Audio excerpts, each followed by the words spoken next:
नमस्कार, मी Kangen user Meena Shinde तुम्हा सर्वांचं प्रथम स्वागत करते। जपानच्या इनेजित कंपनीचं केंगन वॉटर आयोनायझर सर्वात बेस्ट का आहे असं आम्ही का म्हणतो, तर याचं उत्तर आपण जाणून घेऊया स्वतः प्रसाद भोगायके यांच्याकडून। तर प्रसाद, मला तुला असं विचारायचं आहे की तुला नेमका काय प्रॉब्लेम झाला होता?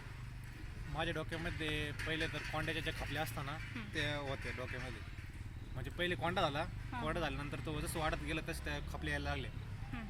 तर मग तुम्ही दिलेलं केंगन वॉटर यूज केलं। हां, ब्युटी वॉटर म्हणतो आपण त्याला। हां, तेच ब्युटी वॉटर यूज केलं। तू त्याचा वापर नेमका कशा पद्धतीने केला?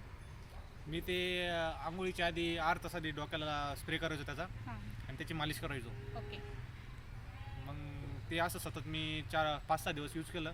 म्हणजे तुला 4 ते 5 दिवसात त्याचा 4 ते फरक 5 पडला? दिवसात एकदम ओके रिझल्ट आला आहे। ओके, मग आता मला तुला असं विचारायचं आहे, केंगन वॉटर आम्ही तर बेस्ट म्हणतोस, आता तुला कसं वाटतं ते नेमकं? तू यांना बाकीच्यांना काय संदेश देशील त्याच्यातून? नाही, मी 100% सांगतो की याचा रिझल्ट आहे चांगला, बऱ्यापैकी रिझल्ट आहे डायरेक्ट। 4 ते 5 दिवसात मला एकदम चांगला रिझल्ट पडला। मला वाटलं होतं की मला डॉक्टरकडे जावं लागेल, पण याची काही केंगन वॉटर यूज केल्यानंतर याची कोणत्याही प्रकारची डॉक्टरची गरज पडली नाही। केंगन वॉटर हे फक्त या छोट्या मोठ्या आजारांवरच नाही, तर कॅन्सरसारख्या आजारांवर सुद्धा मात करू लागले, सर्वांचं लोकप्रिय होतं आहे। ही काही श्रीमंत किंवा गरिबाची स्पर्धा नाही आहे, हौस किंवा मौजेचा हा विषय नाही आहे, तर केंगन ही काळाची गरज आहे। तर तुम्ही सर्वांनी त्याला आपलं सगळं धन्यवाद।